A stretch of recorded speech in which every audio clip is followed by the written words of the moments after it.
Total internal reflection. तो जब भी लाइट रेयर और डेंसर मीडियम के बीच में मूव करती है तो स्नेल्स लॉ के हिसाब से वो बेंड भी होती है। एक कंडीशन ऐसी आती है जब रेयर में 90 बनने लगता है, तो उस वक्त जब डेंसर में एंगल बनता है उसको क्रिटिकल एंगल कहते हैं। और इस वक्त अगर स्नेल्स लॉ अप्लाई करें तो साइन ऑफ क्रिटिकल एंगल की value n rare over n denser आएगी। अब अगर डेंसर मीडियम में एंगल क्रिटिकल से भी बड़ा कर दें, रेयर में तो 90 से ज़्यादा हो नहीं सकता, तो इस केस में क्या होता है, लाइट वापस मुड़ जाती है और ये रिफ्लेक्ट हो रही है। और ये जो इंटरफेस है ये बिल्कुल एक परफेक्ट मिरर की तरह बिहेव करता है। कितना भी अच्छा मिरर क्यों ना हो, वो 100% लाइट को रिफ्लेक्ट नहीं कर पाता, लेकिन यहाँ पर ये लाइट 100% रिफ्लेक्ट हो रही है। कोई भी लाइट का कोई भी पार्ट या कोई भी फ्रैक्शन एब्जॉर्ब या ट्रांसमिट नहीं हो रहा है, इसीलिए वर्ड टोटल है। तो टोटल रिफ्लेक्शन हो रहा है यहाँ पर। और ऐसा तब होगा जब थीटा यानी angle of incidence critical angle से ज़्यादा होगा। और इस वक्त लॉज ऑफ रिफ्लेक्शन एप्लीकेबल होगा, क्योंकि अब लाइट रिफ्लेक्ट हो रही है, यानी आई इक्वल टू आर। तो ये एंगल और ये एंगल इक्वल होगा और ये मिरर की तरह बिहेव करेगा, एक परफेक्ट मिरर की तरह। इस फिगर में लाइट डेंसर और रेयर मीडियम में है, और अगर डेविएशन देखा जाए तो लाइट कितना डेविएट हुई है, so that is r minus आई।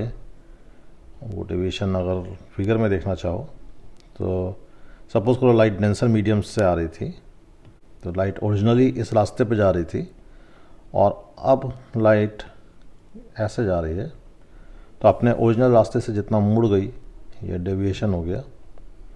और deviation is r minus i, you can check, क्योंकि आई का ठीक वर्टिकली ऑपोजिट ये भी आई है। तो फिगर्स देख सकते हो कि डेल्टा इज़ आर माइनस आई। ये स्नेल्स लॉ अप्लाई किया है और यहाँ से अगर आर फाइंड आउट करें तो इतना आएगा। इस आर की वैल्यू यहाँ रख देते हैं इस जगह पर, तो डेविएशन का कुछ ये ऐसा रिजल्ट आ रहा है। अच्छा, ये फॉर्मूला कब तक वैलिड है, जब तक आई सी से कम है, क्योंकि तभी लाइट दूसरे मीडियम में जाएगी। ऐसा ग्राफ बनाया जाए तो कुछ ऐसा ग्राफ बनता है, ऐसा कर्व्ड ग्राफ बनता है। ओरिजिन जाएगा क्योंकि क्लियर है कि आई ज़ीरो होगा तो डेल्टा भी ज़ीरो होगा, या वैसे कह लो जब आई ज़ीरो होगा तो लाइट सीधे जाएगी बिना मुड़े। ये वो केस है जब आई क्रिटिकल एंगल से बड़ा है, तो इस केस में तो लाइट मुड़ेगी, ऐसा वापस टर्न हो जाएगी।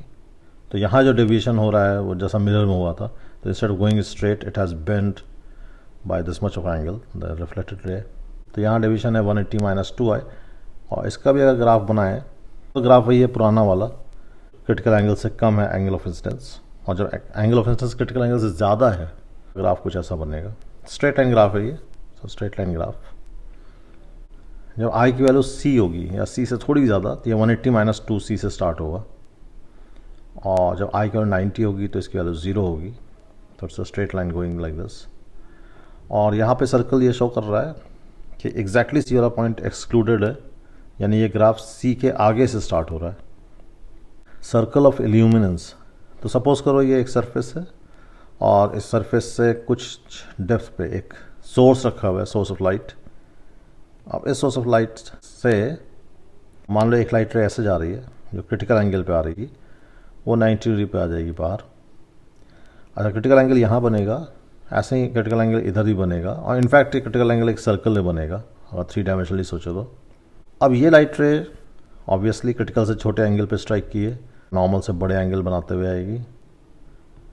ऐसे ये वाली लाइट रे भी आएगी, ये भी कम एंगल पे स्ट्राइक कर रही है, तो ये भी रेयर मीडियम में मूव करेगी। तो ये सारी लाइट रेज रेयर मीडियम में आ रही हैं, लेकिन ये रे अब देखो क्रिटिकल से बड़े एंगल पे स्ट्राइक कर रही है। तो ये एंगल जो है क्रिटिकल से बड़ा एंगल है, ये रिफ्लेक्ट बैक हो गई।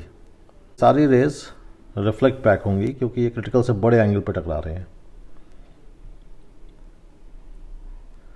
तो ये मैं रेज वही डायग्राम दिखा रहा हूँ। तो केवल वही रेज रेयर मीडियम में आ रही हैं जो इस रीजन में है, यहाँ से यहाँ तक, और इस रीजन के बाहर वाली रेज सब वापस मुड़ जा रही हैं। तो ये एक सर्कल है, तो केवल इस सर्कल के अंदर जो रेज हैं वही रेयर मीडियम में आ पा रही हैं। तो यहाँ से अगर कोई ऑब्जर्वर हो, रेयर मीडियम में ऑब्जर्वर हो, तो उसको इस सर्कल से ही लाइट आती हुई दिखेगी, बाकी कोई भी पार्ट से लाइट आती हुई नहीं दिखेगी। तो केवल यही सर्कल उसको चमकता हुआ दिखेगा। इसी सर्कल को कहते हैं सर्कल ऑफ इल्यूमिनेंस। और उस ऑब्जर्वर को लगेगा कि लाइट बस इस सर्कल के अंदर से आ रही है,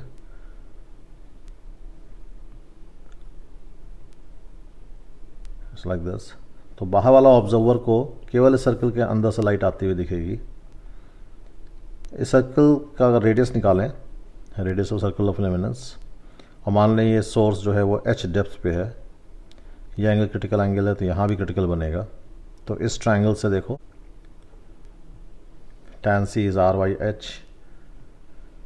तो r की वैल्यू h tan c हो गई। और जहाँ पर अगर स्नेल्स लॉ लगाओगे इस पॉइंट पे, तो ऐसा आएगा sin c is n r over n d, और साइन की इस वैल्यू से अगर tan की वैल्यू निकालो, तो इमेजिन करो एक ट्रायंगल जिसमें c एंगल का sine n r by n d हो, तो perpendicular over hypotenuse, third side निकाल लो, और फिर अब यहाँ से tan c निकाल के यहाँ पुट करते हैं, जाएगा। So this is the expression for r, radius of circle of illuminance.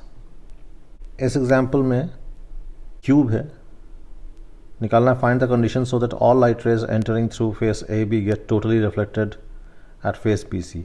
तो हर वो लाइट रे जो ए बी से जाके बी सी पे टकराए, वो बी सी पर टी आई आर हो, उसका टोटल रिफ्लेक्शन हो। इसके लिए क्या कंडीशन होनी चाहिए? बाहर रिफ्रैक्टिव इंडेक्स 1 है, जबकि इस क्यूब का जो मटेरियल है उसका रिफ्रैक्टिव इंडेक्स n है। तो मैंने एक ऐसी लाइट रे ली जो कि यहाँ पर टी आई आर होगा, जिसका टी आई आर तभी हो पाएगा जब ये आर डैश क्रिटिकल से बड़ा हो। ऐसे ये एक रे है, ऐसे बहुत सारी रेज है, सारी पॉसिबल रेज लेनी है जो कि ए बी से जाके फिर बी सी भी टकराए। तो ऑल लिख दिया मैंने, सारे आर डैश को फिर क्रिटिकल से बड़ा होना चाहिए अगर हम चाह रहे हैं कि ये कंडीशंस सेटिस्फाई हो। All r dash should be more than critical angle. सभी आर डैश क्रिटिकल से बड़े होंगे जब यहाँ पे जितने भी आर डैश बन सकते हैं, ऑल पॉसिबल आर डैश, उसमें से अगर जो सबसे छोटा आर डैश है अगर वो क्रिटिकल से बड़ा हुआ, तो बड़े वाले आर डैश तो फिर अपने आप क्रिटिकल से बड़े हो जाएंगे। अच्छा, आर डैश अगर देखो तो 90 माइनस आर के बराबर है इस ट्रायंगल से, तो यहाँ 90 बनेगा।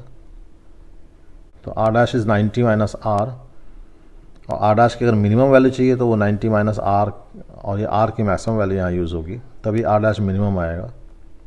और आर की मैक्सिमम वैल्यू तब होगी जब आई की मैक्सिमम वैल्यू होगी, और आई की मैक्सिमम वैल्यू 90 हो सकती है रेयर मीडियम में। तो उस वक्त डेंसर मीडियम में जो एंगल बनता है उसको क्रिटिकल कहते हैं। तो आर की मैक्सिमम वैल्यू हो गई क्रिटिकल एंगल। तो ये कंडीशन आ गई। इसी को फर्दर सॉल्व करते जा रहा है, तो इससे ये कंडीशन आई, या सी शुड बी लेस देन 45 होना चाहिए। फिर दोनों तरफ साइन ले रहे हैं, तो sine c should be less than 1/√2। Sine c is also equal to 1/n, it is less than 1/√2। तो यहाँ से n मोर देन √2 आ रहा है।